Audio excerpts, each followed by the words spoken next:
नमस्कार, मैं हूं रवि खेंत्रा। हॉर्नबिल टीवी देख रहे हैं आप। रुड़की से इस वक्त बड़ी खबर मिल रही है जहां पर दुकानों में छापेमारी की गई है। दुकानों पर एप्पल कंपनी का ये छापा हुआ है, जहां पर दुकान संचालकों में छापेमारी से हड़कंप मच गया।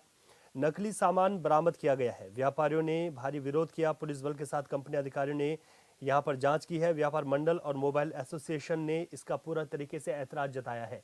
तो ये बड़ी खबर आपको बता रहे हैं, नकली सामान बरामद किया गया है। व्यापारियों ने इसका विरोध किया है। पुलिस भी मौके पर मौजूद है। भारी पुलिस बल के साथ कंपनी अधिकारियों ने यहां पर जांच की। व्यापार मंडल और मोबाइल एसोसिएशन ने इसका ऐतराज जताया है। तो रुड़की से बड़ी खबर आपको बता रहे हैं, मोबाइल दुकानों पर एप्पल कंपनी का छापेमारी हुई है। मोबाइल दुकान संचालकों में छापेमारी से हड़कंप मच गया। इस छापेमारी में नकली सामान बरामद होने की सूचना सामने निकल कर आई है। व्यापारियों ने इस बात का विरोध किया है, ये बात भी सामने निकल कर आई। भारी पुलिस बल के साथ ही कंपनी के अधिकारियों ने यहां पर जांच की है।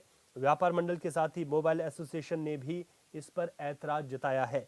तो बड़ी खबर आपको बता रहे हैं रुड़की से, जहां पर एप्पल कंपनी ने यहां पर छापा मारा, नकली सामान बरामद हुआ है, नकली माल बरामद किया गया। व्यापारियों ने इसका विरोध किया है। आपको बता दें कि व्यापार मंडल और मोबाइल एसोसिएशन ने इस बात को लेकर ऐतराज जताया है। हालांकि मौके पर पुलिस है, अब देखना होगा कि इस पर क्या कार्रवाई होगी।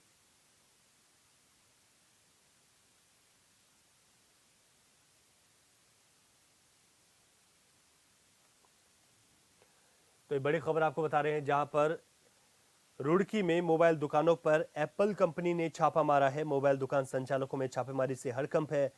जानकारी के मुताबिक नकली सामान बरामद हुआ है। व्यापारियों ने इसका भारी विरोध किया। पुलिस बल के साथ कंपनी के अधिकारियों ने यहां पर जांच की है। व्यापार मंडल के साथ ही मोबाइल एसोसिएशन के लोगों ने भारी ऐतराज जताया है।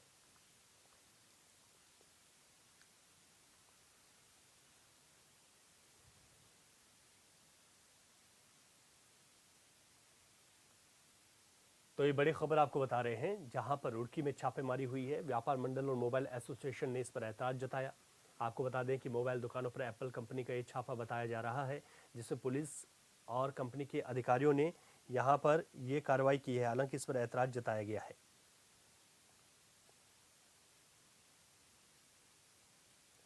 उत्तराखंड के विधानसभा सत्र में वित्त मंत्री प्रेमचंद अग्रवाल के बयान को लेकर लगातार जो सोशल मीडिया है उस पर कई तरीके की बातें की जा रही हैं। उत्तराखंड विधानसभा की कार्रवाई के दौरान वित्त मंत्री प्रेमचंद अग्रवाल ने उत्तराखंड में रहने वाले लोगों को लेकर एक विवादित बयान दिया, जिसके बाद सोशल मीडिया पर यह बयान तेजी से वायरल हुआ और लोगों ने उनका विरोध करना शुरू कर दिया। इसी बयान को लेकर मुख्यमंत्री पुष्कर सिंह धामी ने प्रतिक्रिया दी। उन्होंने कहा कि जब उन्हें इस बयान के बारे में जानकारी मिली तो उन्होंने तत्काल प्रेमचंद अग्रवाल से बात करके इसका स्पष्टीकरण देने के लिए कहा था, जो उन्होंने सदन में दिया है।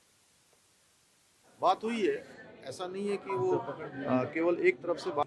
देखिए, मैंने जैसे ही कल मुझे जानकारी हुई कि सदन में इस प्रकार की बात हुई है, ऐसा नहीं है कि वो केवल एक तरफ से बात हुई, लेकिन फिर भी मैंने संसदीय कार्य मंत्री श्री प्रेमचंद अग्रवाल जी को तत्काल मैंने उनसे कहा कि इस प्रकार का एक बात लोगों के अंदर जा रही है, आप तत्काल इस पर अपनी बात यहाँ सदन के अंदर कहिए। तो उन्होंने सदन के अंदर अपनी बात कही है और उन्होंने पूरी तरह से उसको एक्सप्लेन किया है कि उन्होंने क्या कहा, और वो स्वयं लंबे समय से राज्य के अंदर काम कर रहे हैं और उत्तराखंड आंदोलन में भी सक्रिय रहे हैं। इसलिए मैं समझता हूँ कि उन्होंने अपनी बात कह दी है, और अगर जरूरत पड़े तो आप लोग एक बार और उनसे पूछ सकते हैं। आगे बढ़ते हैं। उत्तराखंड में विधानसभा के बजट सत्र में भू कानून को पास कर दिया गया है, जिस पर मुख्यमंत्री पुष्कर सिंह धामी ने खुशी जाहिर करते हुए कहा है कि भू कानून राज्यवासियों की मांग रही। उन जन भावनाओं के अनुरूप हमने भू कानून को प्रस्तुत किया और विधानसभा ने उसे पारित कर दिया है। उन्होंने कहा कि भू कानून के आने के बाद राज्य में भूमियों की बेरोक टोक खरीद फरोख्त पर खुर्द-बुर्द पर रोक लगेगी।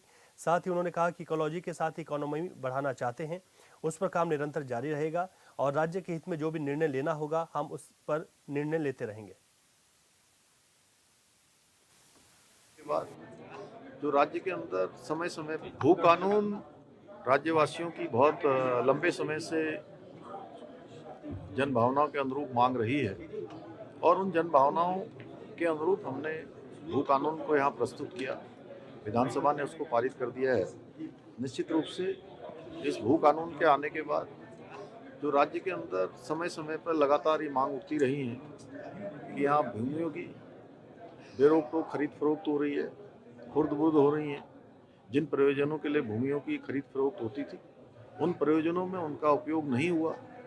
ऐसी जितनी भी भूमियाँ हैं, जितने प्रकार के भी ऐसे प्रकरण आए हैं, उन सभी प्रकरणों पर कार्रवाई गतिमान है और निकट भविष्य में लोगों की जो जनभावना के अनुरूप है, कृषि और औद्यानिकीकरण के लिए जो तमाम जगह पर जो इन भूमियों को खरीदकर उनका दुरुपयोग किया गया वो बंद होगा।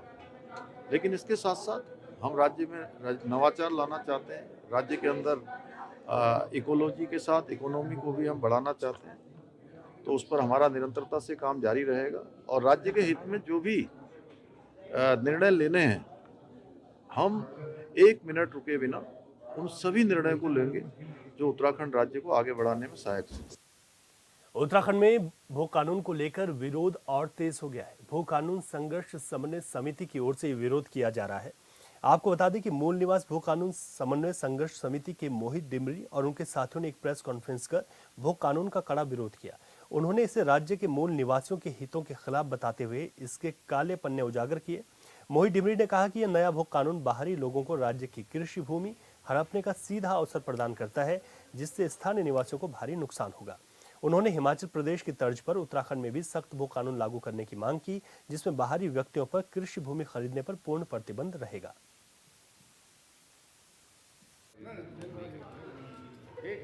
आप देखिए, लगातार शहरी क्षेत्रों का विस्तार हो रहा है, गांव की गांव शहरी क्षेत्रों में शामिल हो रहे हैं और इसके चलते हमारी कृषि भूमि खत्म हो रही है। उदाहरण के लिए आप समझिए, देहरादून नगर निगम का कुछ समय पहले विस्तार होता है और 85 गांव इस नगर निगम में शामिल होते हैं और इस तरह पूरे प्रदेश भर में 385 गांवों को निकाय क्षेत्रों में शामिल किया जाता है और आने वाले समय में और भी गांवों को निकायों में शामिल किया जाना है। तो ऐसे में सवाल अपने आप में खड़े हो रहे हैं, जब गांव निकायों में शामिल हो रहे हैं तो कानून भी प्रभावी नहीं है और निकाय क्षेत्रों में, शहरी क्षेत्रों में जहाँ जहाँ नगर पालिका है, नगर पंचायत है, नगर निगम है, उस पूरे इलाके में कोई भी बाहर का व्यक्ति जितनी चाहे जमीनें खरीद सकता है। ऋषिकेश नगर निगम के दायरे में कोई भी व्यक्ति बाहर से आएगा जमीन खरीद सकता है। आपका पिथौरागढ़ में, आपका रामनगर में, आपका बद्रीनाथ में, आपका केदारनाथ में, गंगोत्री में, रुद्रप्रयाग में, गैरसैंण में, सारे जगह कोई भी भारी व्यक्ति जमीन खरीद सकता है, इसमें कोई पाबंदी नहीं है। दूसरा, सरकार ने उधम सिंह नगर और हरिद्वार को इस कानून के दायरे से बाहर रखा है।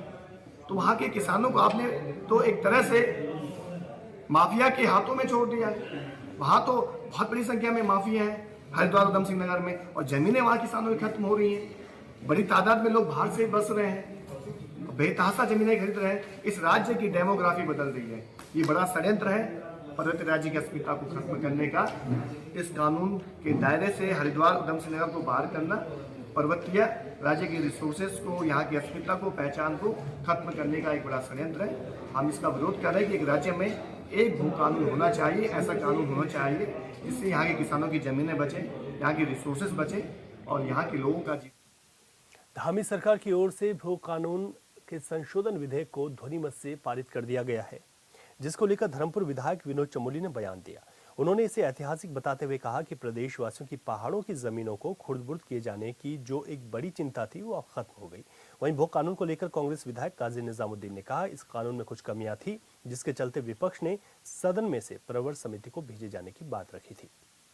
जा सकने वाले क्षेत्रों को छोड़कर यह संपूर्ण उत्तराखंड नगर निगम, नगर पंचायत, नगर पालिका परिषद, छावनी परिषद क्षेत्रों की सीमा के अंतर्गत आने वाले और समय समय पर सम्मिलित किए जाने जा सकने वाले क्षेत्रों को छोड़कर यह संपूर्ण उत्तराखंड राज्य में लागू होगा। यानी ये एक बैकडोर एंट्री खोल दी बड़े इन्वेस्टर के लिए। छोटी मछली नहीं ले पाएगी, छोटी ज़मीन का टुकड़ा नहीं बिक पाएगा, लेकिन कोई बड़ा धन्ना सेठ आएगा, वो चिन्हित करेगा कि मुझको ये 10 एकड़, 20 एकड़, 50 एकड़ का प्लॉट चाहिए। उसे कहेगा आप शॉर्ट लिस्ट कर दीजिए और आप अब हट जाइए। थोड़े दिन में उस प्लॉट को नगर निगम, नगर पालिका, नगर परिषद या किसी भी नगर निकाय के विस्तार करके उसमें लेकर और फिर कह दिया जाएगा अब आप इसको खरीद सकते हैं। तो ये एक बैकडोर एंट्री खोल दी बड़े मगरमच्छ के लिए। छोटी मछलियाँ ठीक है वो नहीं चल पाएंगी, लेकिन बड़ा मगरमच्छ अगर आएगा तो वो इसमें इसके कानून का फ़ायदा उठा पाएगा। इस समय से प्रदेश के अंदर भू कानून की डिमांड थी और बहुप्रतीक्षित ये निर्णय था। आज एक इतिहास रचा गया है कि उत्तराखंड की विधानसभा ने एक सख्त भू कानून पास किया है और मुझे उम्मीद है कि उत्तराखंड में जो हमारी चिंताएं थी कि पहाड़ की ज़मीनें खुर्द-बुर्द हो रही थी और लोग ज़मीनें खरीदते थे किसी और प्रयोजन से और उसके बाद उसका दुरुपयोग करते थे, आज उस पर लगाम लगी है। और जो इस प्रकार की भूमियां हैं जो जिस प्रयोजन से ली गई थी, अगर उस पर वो काम नहीं हुआ है तो उसकी भी एक रिपोर्ट सामने रखी गई। वो भूमियां सारी सरकार में निहित होने वाली हैं। बजट सत्र के दौरान वित्त मंत्री प्रेमचंद अग्रवाल के द्वारा उत्तराखंडियों पर दिए गए बयान को लेकर अब सियासत भी तेज हो गई है। अब संसदीय कार्य मंत्री प्रेमचंद अग्रवाल ने सदन के भीतर अपने दिए गए बयान पर सफाई भी दी। वहीं मंत्री की सफाई देने पर नेता प्रतिपक्ष यशपाल आर्य ने कहा कि सदन के भीतर संसदीय मंत्री की भाषा अशोभनीय थी। उन्होंने कहा कि मंत्री ने जो कहा वो राज्य के अनुकूल नहीं था, क्योंकि यह राज्य शहीदों की शहादत पर बना हुआ राज्य है। पहाड़ियों को लेकर संसदीय कार्य मंत्री का बयान निंदनीय है।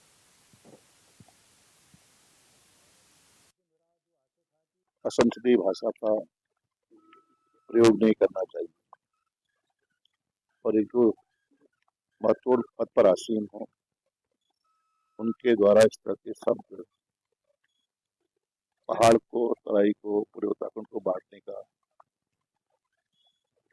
एक प्रयास दिखाई दे रहा है और यह शहीदों के सपनों का उत्तराखंड है, आंदोलनकारियों के संघर्ष का उत्तराखंड है।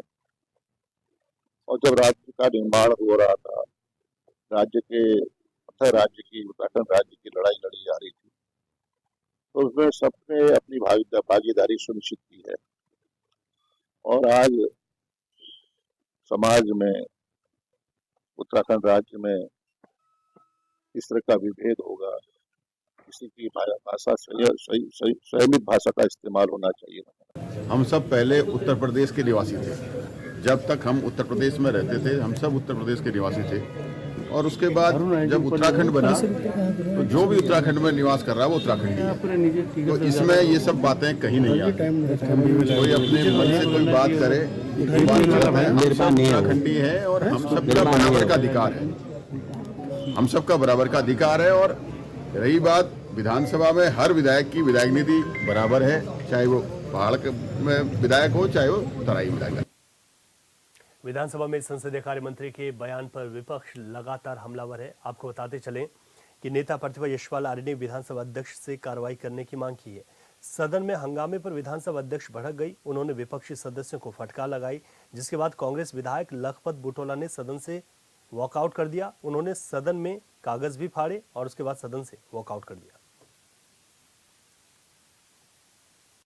इस तरह से कल माननीय संसदीय कार्य मंत्री ने उत्तराखंड में विशेषकर पहाड़ के लोगों को जो सदन के अंदर जो शब्द बोले, जिस तरह की बातें पहाड़ियों पे बोली, उत्तराखंडियत की अस्मिता पे बोली, उन्हें ये सोचना चाहिए कि पहाड़ के 28 सीटों में से उनके पास पहाड़ की 25 सीटें हैं, 90% सीटें हैं और पहाड़ के लोगों ने इनको बहुमत दिया, इसलिए वो आज वहाँ बैठे हुए हैं और संसदीय कार्य मंत्री बने हुए हैं। और वहीं पहाड़ को यदि इस तरह की गालियाँ दे रहे हैं, इस तरह के पहाड़ का अपमान किया जा रहा है, लोगों ने अपनी शहादत दी है, अपने जीवन खोया, अपने बच्चे खोए, अपने बुजुर्ग खोए, इस उत्तराखंड को बनाने के लिए जो पहाड़ की अस्मिता थी, पहाड़ियत की बात कही गई थी, उन चीज़ों पे आप समझ लीजिए कि उस पर जिस तरह की बात कही, आज उत्तराखंड का शहीद भी पीड़ित होगा कि सदन के अंदर पहाड़ियों को इस तरह से गाली दी जा रही है। मैं आज भी कह रहा हूं, जिस तरह से सदन के अंदर मैं अकेला विधायक हूं, 14 पौड़ी लोकसभा से 14 विधायकों में से अकेला विधायक हूं, लेकिन भाजपा के किसी विधायक ने इतने अपमानजनक शब्द का विरोध नहीं किया।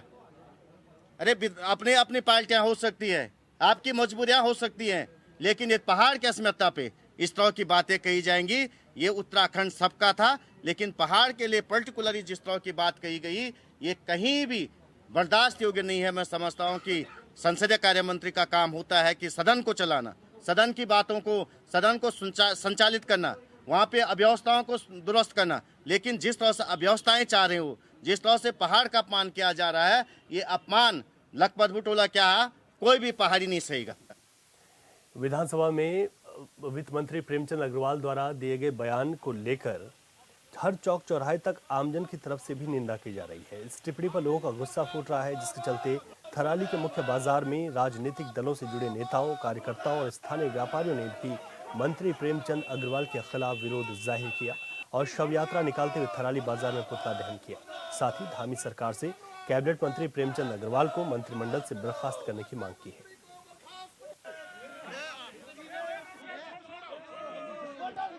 प्रेमचंद अग्रवाल ने जिस तरीके से कल विधानसभा में, जो कि पूरे राज्य की सरकार जहां पे बैठती है, उस विधानसभा के पटल में पहाड़ियों को सीधे सीधे साफ तौर पे गाली दी है। हम पहाड़ वासियों, हम उत्तराखंड वासियों के मन में बहुत बड़ी चोट पहुंची है, गहरा आघात लगा है।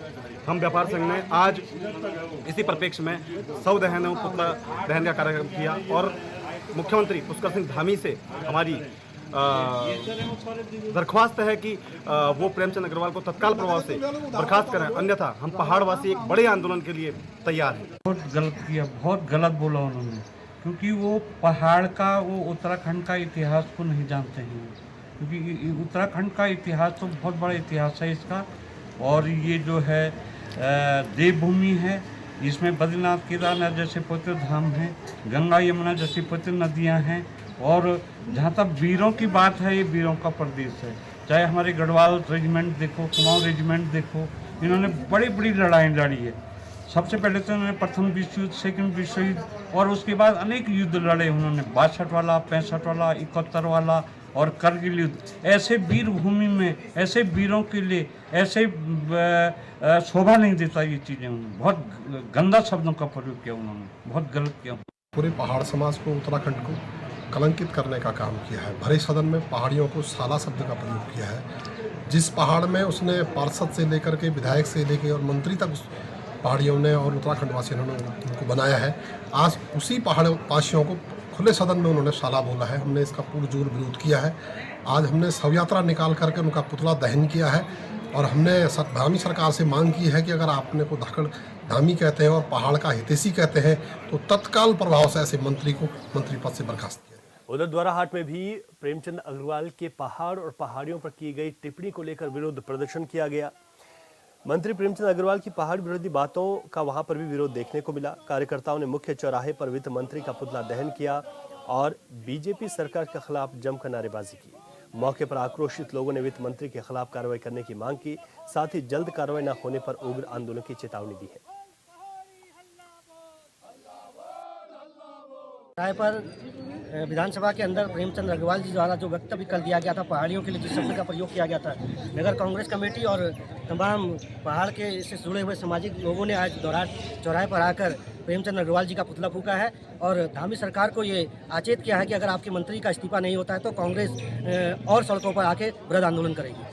प्रदेश कांग्रेस कमेटी के आह्वान पर ये प्रोग्राम आज तय था। जैसा प्रदेश कांग्रेस कमेटी का आदेश होगा, सम्मानित कार्यकर्ता नगर कांग्रेस कमेटी के और सम्मानित ब्लॉक कांग्रेस कमेटी के जितने भी कार्यकर्ता हैं, आगे प्रदेश कार्यकारिणी के अध्यक्ष के आह्वान का सर्वोपरि मानते हुए जैसा जो निर्णय आएगा संगठन का, उसको सर्वोपरि रखते हुए आगे की कार्रवाई जब तक इस्तीफा नहीं होता तब तक कांग्रेस करते रहेगी। हाल के लिए इससे बड़ा दुर्भाग्य कुछ नहीं हो सकता है। हमारे प्रदेश के संसदीय कार्य मंत्री ये जिस तरह का वक्तव्य दिया है, हम इनकी घोर निंदा करते हैं और इनके इस्तीफे की मांग करते हैं। और ये पहाड़ के वासियों के लिए बहुत शर्मिंदगी का विषय है। जिस शब्दों का उन्होंने प्रयोग किया है, हम कहीं ना कहीं हमारे लिए एक शर्मिंदा, पहाड़ियों के लिए शर्मिंदा व्यक्त करता है और हम चाहते हैं कि प्रेमचंद अग्रवाल अपनी पहाड़ और पहाड़ के लोगों पर की गई टिप्पणी के विरोध में कांग्रेस के विधायक काफी नाराज चल रहे हैं। आपको बताते चले कि इस बयान को लेकर भाजपा विधायक खजान दास ने प्रतिक्रिया दी है। विधायक खजान दास का कहना है कि पहाड़ के लोगों के लिए जिस शब्द का प्रयोग हुआ उसकी वो घोर निंदा करते हैं।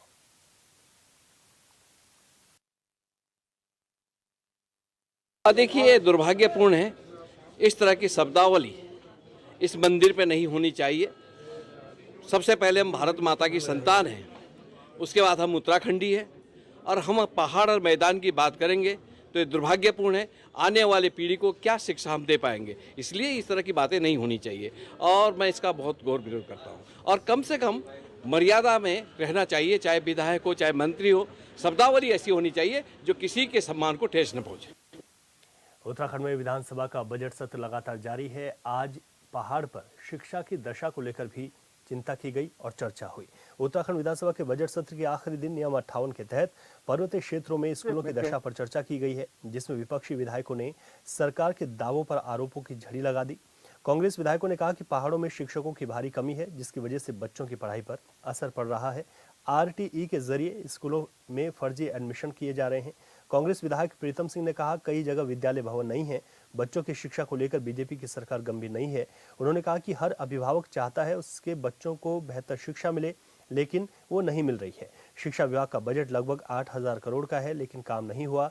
उन्होंने कहा कि सरकार कहती है कि पहाड़ से पलायन रोकने के लिए पलायन आयोग बनाया गया, लेकिन सिर्फ पलायन आयोग बना देने से पहाड़ से पलायन नहीं रुकने वाला, बल्कि शिक्षा, स्वास्थ्य और जंगली जानवरों की सुरक्षा को लेकर काम करना होगा। लेकिन इन 3 मुद्दों पर सरकार ध्यान नहीं दे रही है। पूरी कृषि नहीं हो रही है। मैं कहना चाहता हूं कि सरकार को जो है, मैंने इसीलिए कहा कि पलायन आयोग के गठन से बात नहीं बनेगी। माननीय अध्यक्षा जी, अगर पलायन रोकना है तो जो मूलभूत सुविधाएं पर्वतीय क्षेत्र में पर्वतीय क्षेत्र के लोगों को मिलनी चाहिए, उस पर सरकार को फोकस करना चाहिए। और वो चीजें हैं स्वास्थ्य, शिक्षा और जंगली जानवरों से मुक्ति। आज आप भाग क्यों रहे हैं? हम लोग वहां से जो पर्वतीय क्षेत्र करें, कृषि नहीं हो रही, कृषि नहीं हो रही है। भाई जब वहां पर जंगली जानवरों का आतंक है तो इसलिए हम नहीं कर पा रहे। और मैं कहना चाहता हूं, प्रदेश में डीएल की जो डिग्री धारक हैं, उनको भी जो है सरकार को चाहिए कि उनको आप सेवा का मौका दें, ताकि जो ये कमी है, इस कमी को हम कैसे दूर करेंगे? इस कमी को दूर करने के लिए तो सरकार को प्रयास करने पड़ेंगे। और इस सदन में आकर के हम ये सुने, अगर हम कोई बात कहें तो कि ये तो आपके जमाने में नहीं होता, सब हमारे तो आपके जमाने में तो नहीं हो पाया ना। हम सदन में इसलिए नहीं आ रहे, हम कार्य स्थगन का प्रस्ताव अगर सदन के अंदर लगाएं और सरकार की तरफ से ये जवाब आए कि आपके जमाने में नहीं हुआ, तब तो ठीक है। जब हम उधर हों तो हम कहें आपके जमाने में नहीं हुआ, जब आप उधर हो तो आपको हमारे जमाने में नहीं हुआ, तो फिर भाई आखिर इन व्यवस्थाओं को सुधारने का काम कौन करेगा? जी आपसे आग्रह, मैं आपके माध्यम से सरकार से आग्रह करना चाहता हूँ, शिक्षा की जो दुर्दशा है इसको सरकार सुधारने का काम करे। आज हालात ये है पर्वतीय क्षेत्र में, ना वहाँ प्राइमरी स्कूल में सही तरीके से शिक्षा की व्यवस्था है, और सरकार ने स्वयं स्वीकार करा है कि हम क्लस्टर बनाने जा रहे हैं। और क्लस्टर आप क्यों बनाने जा रहे हैं? तब आप क्लस्टर बनाने जा रहे हैं जब विद्यालयों में बच्चों की कमी है। तो ऐसा कहीं नहीं है। मैं अपने गांव के विद्यालय की बात करना चाहता हूं, वहां भी अध्यापक नहीं है, और हम बच्चे जो है त्यूनी आते हैं। सब त्यूनी इसलिए आ रहे हैं कि आज हर अभिभावक चाहता है कि अच्छी शिक्षा उसके बच्चे को मिले। और इस बुलेटिन में अभी के लिए इतना ही। खबरों से अपडेट रहे और देखते रहे हॉर्नबिल टीवी। इजाजत दीजिए, नमस्कार।